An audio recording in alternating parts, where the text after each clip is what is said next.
Chapitre 8. Pendant le reste de l'hiver, les Duroy allèrent souvent chez les Walter.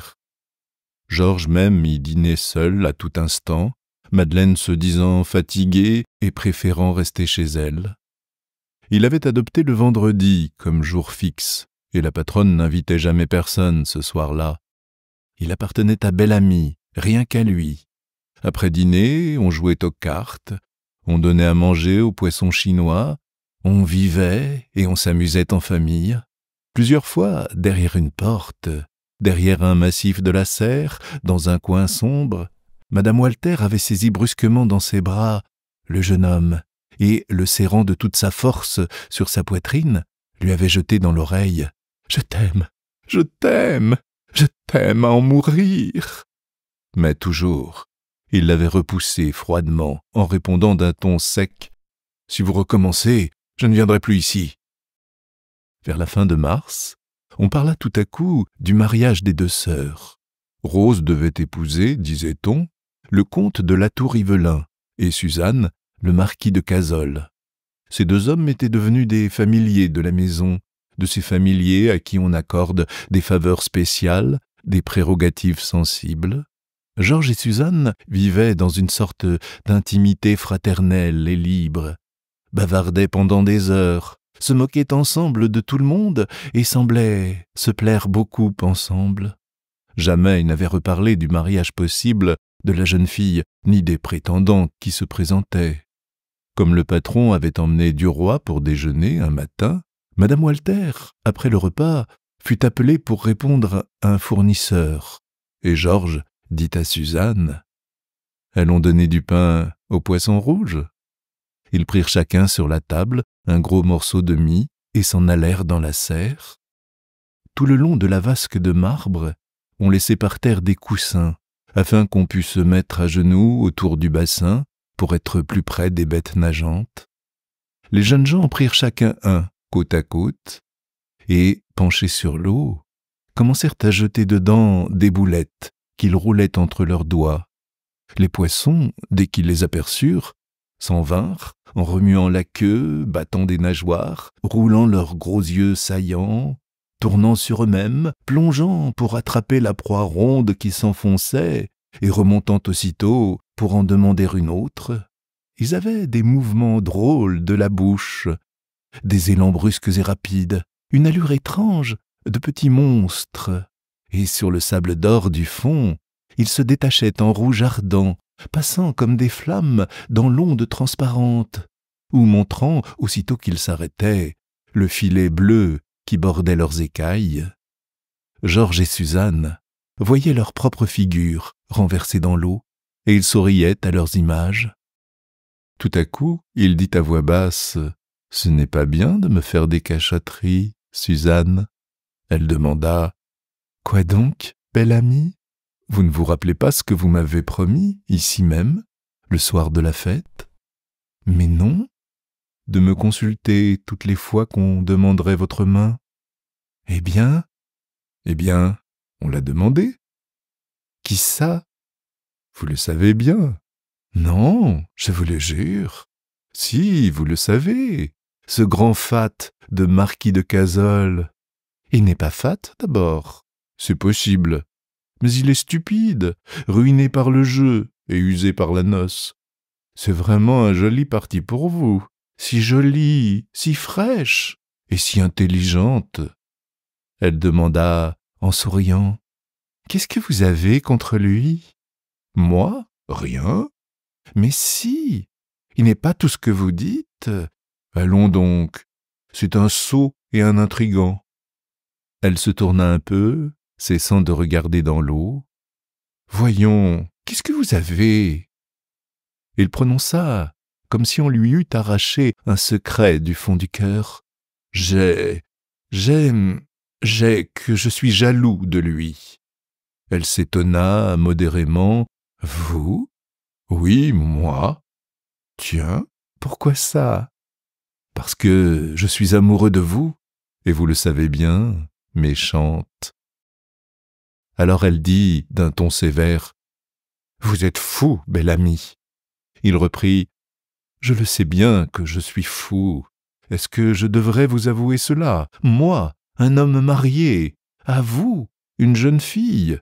Je suis plus que fou, je suis coupable, presque misérable.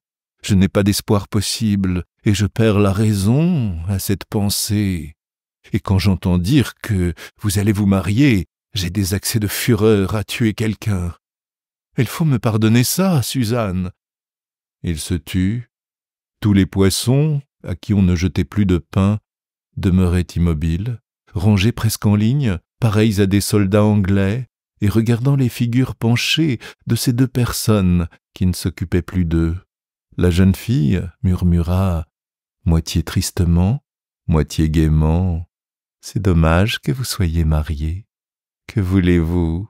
On n'y peut rien, c'est fini. » Il se retourna brusquement vers elle et il lui dit, tout près, dans la figure, « Si j'étais libre, moi, m'épouseriez-vous » Elle répondit avec un accent sincère, « Oui, belle amie, je vous épouserai, car vous me plaisez beaucoup plus que tous les autres. » Il se leva et, balbutiant, « Merci, merci, je vous en supplie, ne dites oui à personne. Attendez encore un peu, je vous en supplie, me le promettez-vous » Elle murmura, un peu troublée, et sans comprendre ce qu'il voulait, « Je vous le promets. » Duroy jeta dans l'eau le gros morceau de pain qu'il tenait encore aux mains, et il s'enfuit comme s'il eût perdu la tête, sans dire adieu. Tous les poissons se jetèrent avidement sur ce paquet de mie qui flottait, n'ayant point été pétri par les doigts, et ils le dépecèrent de leur bouche vorace.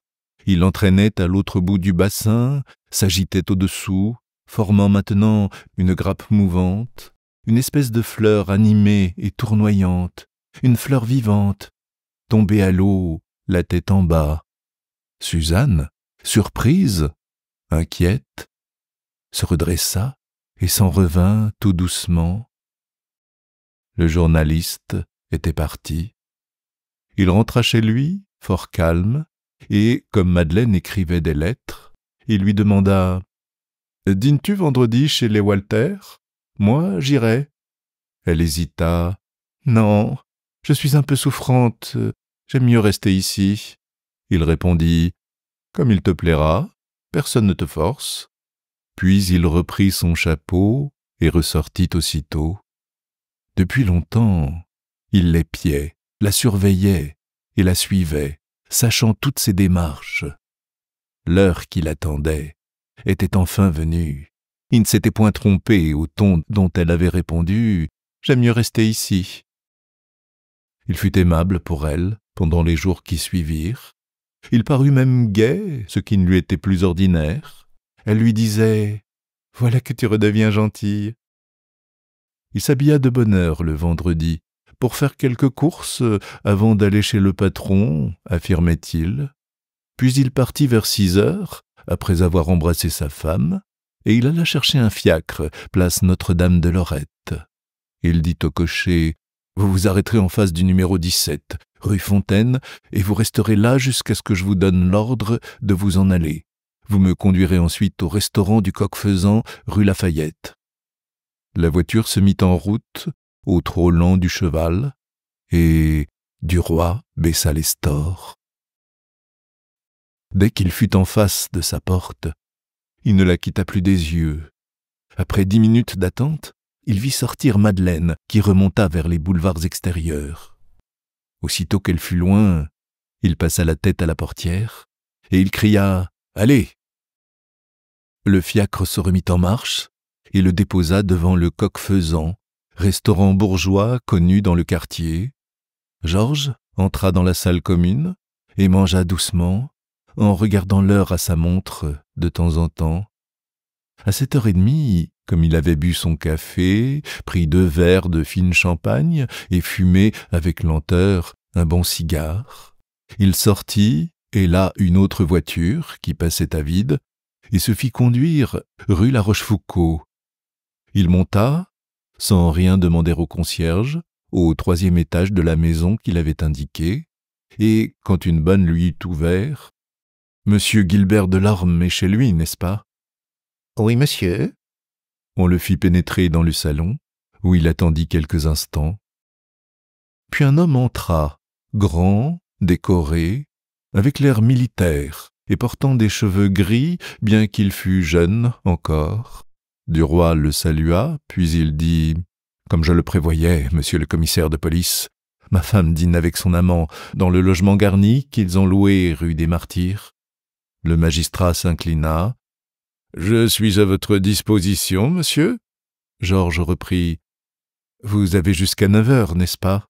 Cette limite passée, vous ne pouvez plus pénétrer dans un domicile particulier pour y constater un adultère. »« Non, monsieur.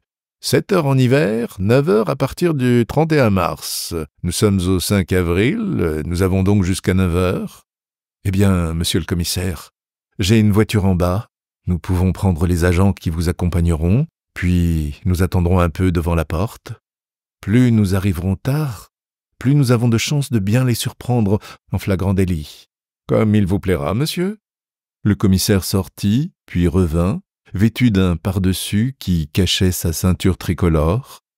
Il s'effaça pour laisser passer Duroy, mais le journaliste, dont l'esprit était préoccupé, refusait de sortir le premier et répétait « Après vous !»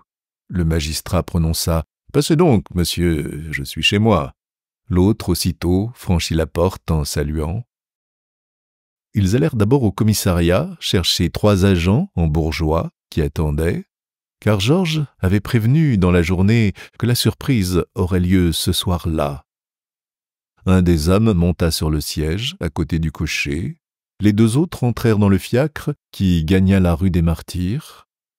Duroy disait « J'ai le plan de l'appartement, c'est au second. Nous trouverons d'abord un petit vestibule, puis une salle à manger, puis la chambre à coucher.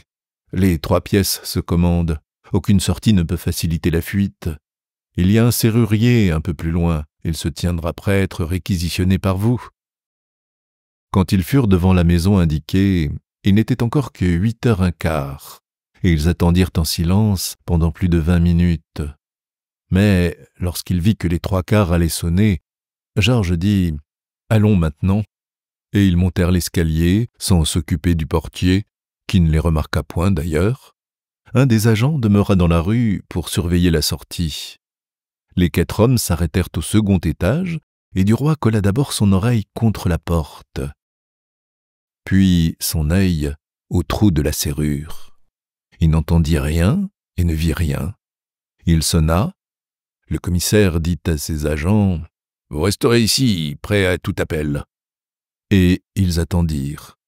Au bout de 2 ou 3 minutes, Georges tira de nouveau le bouton du timbre plusieurs fois de suite. Ils perçurent un bruit au fond de l'appartement. Puis un pas léger s'approcha. Quelqu'un venait épier. Le journaliste, alors, frappa vivement avec son doigt plié contre le bois des panneaux.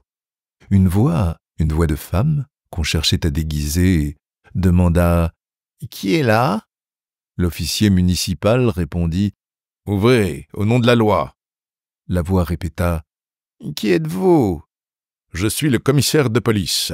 Ouvrez ou je fais forcer la porte. » La voix reprit « Que voulez-vous » Et Duroy dit « C'est moi, il est inutile de chercher à nous échapper. » Un pas léger, un pas de pieds nus s'éloigna, puis revint au bout de quelques secondes.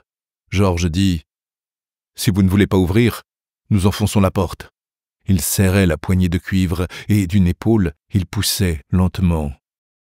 Comme on ne répondait plus, il donna tout à coup une secousse si violente et si vigoureuse que la vieille serrure de cette maison meublée céda. Les vis arrachées sortirent du bois et le jeune homme faillit tomber sur Madeleine, qui se tenait debout dans l'antichambre, vêtue d'une chemise et d'un jupon, les cheveux défaits, les jambes dévêtues, une bougie à la main. Il s'écria « C'est elle, nous les tenons !» et il se jeta dans l'appartement. Le commissaire, ayant ôté son chapeau, le suivit. Et la jeune femme effarée s'en vint derrière eux, en les éclairant. Ils traversèrent une salle à manger, dont la table non desservie montrait les restes du repas.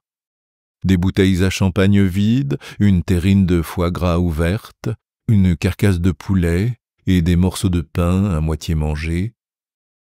2 assiettes posées sur le dressoir portaient des piles d'écailles d'huîtres. La chambre semblait ravagée par une lutte.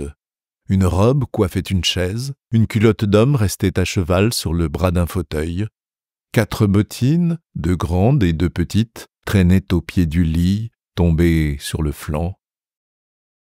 C'était une chambre de maison garnie, aux meubles communs, où flottait cette odeur odieuse et fade des appartements d'hôtel, odeur émanée des rideaux, des matelas, des murs, des sièges, odeur de toutes les personnes qui avaient couché ou vécu 1 jour ou 6 mois dans ce logis public et laissaient là un peu de leur senteur, de cette senteur humaine qui, s'ajoutant à celle des devanciers, formait à la longue une puanteur confuse, douce et intolérable, la même dans tous ces lieux. Une assiette à gâteau, une bouteille de chartreuse et 2 petits verres, encore à moitié pleins, encombraient la cheminée. Le sujet de la pendule de bronze était caché par un grand chapeau d'homme. Le commissaire se retourna vivement et, regardant Madeleine dans les yeux, « Vous êtes bien Madame Claire Madeleine Duroy, épouse légitime de Monsieur Prosper Georges Duroy, publiciste ici présent. » Elle articula d'une voix étranglée. « Oui, monsieur. Que faites-vous ici ?» Elle ne répondit pas. Le magistrat reprit. « Que faites-vous ici ? Je vous trouve hors de chez vous, presque dévêtu, dans un appartement meublé. Qu'êtes-vous venu y faire ?» Il attendit quelques instants, puis, comme elle gardait toujours le silence, « Du moment que vous ne voulez pas l'avouer, madame, je vais être contraint de le constater. » On voyait dans le lit la forme d'un corps caché sous le drap. Le commissaire s'approcha et appela « Monsieur !» L'homme couché ne remua pas. Il paraissait tourner le dos, la tête enfoncée sous un oreiller. L'officier toucha ce qui semblait être l'épaule et répéta « Monsieur, ne me forcez pas, je vous prie, à des actes. » Mais le corps voilé demeurait aussi immobile que s'il eût été mort. Duroy, qui s'était avancé vivement, saisit la couverture, la tira et, arrachant l'oreiller, découvrit la figure livide de Monsieur Laroche-Mathieu. Il se pencha vers lui et, frémissant de l'envie de le saisir au cou pour l'étrangler, il lui dit, les dents serrées, « Ayez donc au moins le courage de votre infamie. » Le magistrat demanda encore, « Qui êtes-vous » L'amant, éperdu, ne répondant pas, il reprit, « Je suis commissaire de police, et je vous somme de me dire votre nom. » Georges, qu'une colère bestiale faisait trembler, cria, « Mais répondez donc, la hache, ou je vais vous nommer, moi. » Alors l'homme couché balbutia, « Monsieur le commissaire, vous ne devez pas me laisser insulter par cet individu. Est-ce à vous ou à lui que j'ai affaire? Est-ce à vous ou à lui que je dois répondre ?» Il paraissait n'avoir plus de salive dans la bouche. L'officier répondit, « C'est à moi, monsieur, à moi seul. Je vous demande qui vous êtes. » L'autre se tut. Il tenait le drap serré contre son cou et roulait des yeux effarés. Ses petites moustaches retroussées semblaient toutes noires sur sa figure blême. Le commissaire reprit, « Vous ne voulez pas répondre?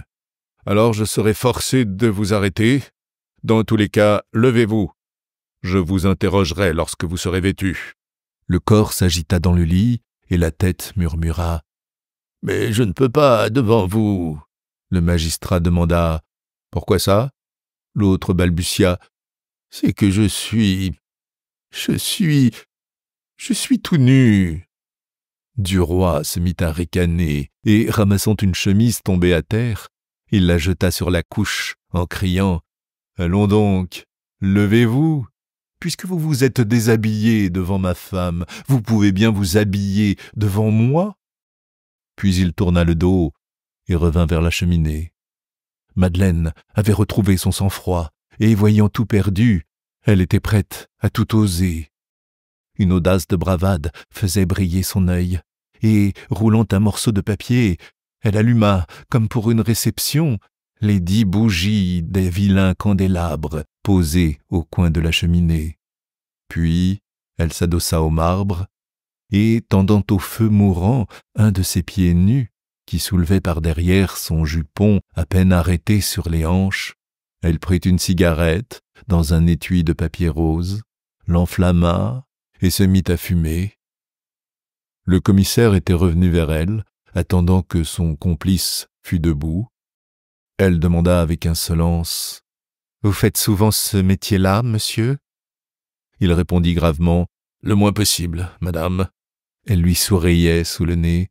« Je vous en félicite, ça n'est pas propre. » Elle affectait de ne pas regarder, de ne pas voir son mari.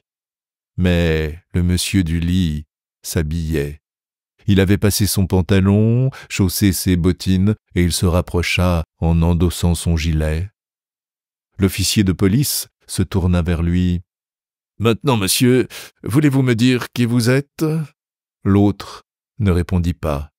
Le commissaire prononça : « Je me vois forcé de vous arrêter. » Alors l'homme s'écria brusquement : « Ne me touchez pas, je suis inviolable !» Duroy s'élança vers lui comme pour le terrasser, et il lui grogna dans la figure. « Il y a flagrant délit, flagrant délit. Je peux vous faire arrêter si je veux. Oui, je le peux. » Puis d'un ton vibrant : « Cet homme s'appelle Laroche Mathieu, ministre des Affaires étrangères. » Le commissaire de police recula, stupéfait, et balbutiant : « En vérité, monsieur, voulez-vous me dire qui vous êtes, à la fin ?» L'homme se décida, et avec force : « Pour une fois, ce misérable-là n'a point menti. Je me nomme en effet Laroche Mathieu, ministre. » Puis, tendant le bras vers la poitrine de Georges, où apparaissait, comme une lueur, un petit point rouge, il ajouta : « Et le gredin que voici porte sur son habit la croix d'honneur que je lui ai donnée. » Duroy était devenu livide. D'un geste rapide, il arracha de sa boutonnière la courte flamme de ruban et, la jetant dans la cheminée, « Voilà ce que vaut une décoration qui vient de salauds de votre espèce !» Ils étaient face à face, les dents près des dents, exaspérés, les poings serrés, l'un maigre et la moustache au vent, l'autre gras et la moustache en croc. Le commissaire passa vivement entre les deux et, les écartant avec ses mains, « Messieurs, vous vous oubliez, vous manquez de dignité. » Ils se turent et se tournèrent les talons. Madeleine, immobile, fumait toujours en souriant.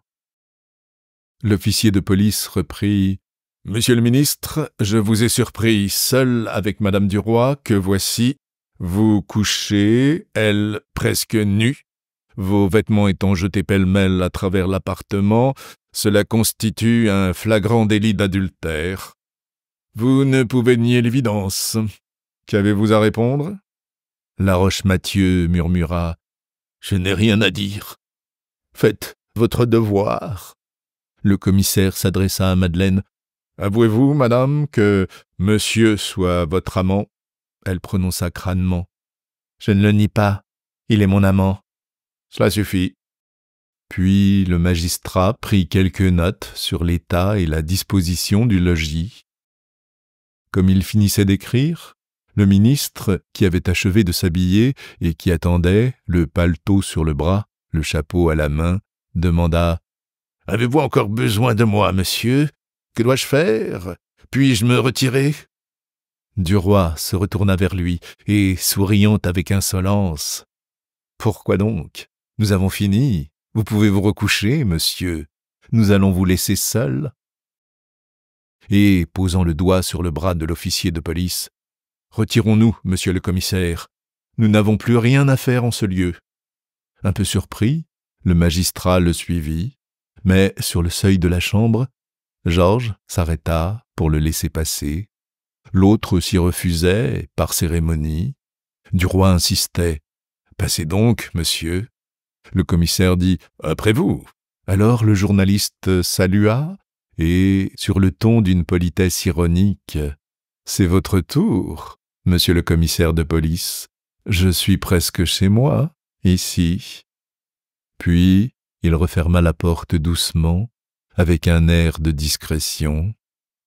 1 heure plus tard, Georges Duroy entrait dans les bureaux de la Vie française. M. Walter était déjà là, car il continuait à diriger et à surveiller avec sollicitude son journal, qui avait pris une extension énorme et qui favorisait beaucoup les opérations grandissantes de sa banque. Le directeur leva la tête et demanda « Tiens, vous voici. Vous semblez tout drôle. Pourquoi n'êtes-vous pas venu dîner à la maison? D'où sortez-vous donc ?» Le jeune homme, qui était sûr de son effet, déclara, en pesant sur chaque mot, « Je viens de jeter bas le ministre des Affaires étrangères. » L'autre crut qu'il plaisantait. « De jeter bas? Comment? »« Je vais changer le cabinet, voilà tout. Il n'est pas trop tôt de chasser cette charogne. » Le vieux, stupéfait, crut que son chroniqueur était gris. Il murmura « Voyons, vous déraisonnez. » »« Pas du tout. Je viens de surprendre M. Laroche-Mathieu en flagrant délit d'adultère avec ma femme. Le commissaire de police a constaté la chose. Le ministre est foutu. » Walter, interdit, releva tout à fait ses lunettes sur son front et demanda « Vous ne vous moquez pas de moi ?»« Pas du tout.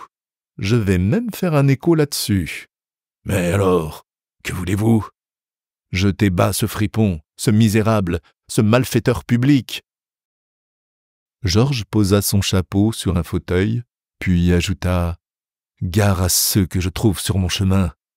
Je ne pardonne jamais. » Le directeur hésitait encore à comprendre.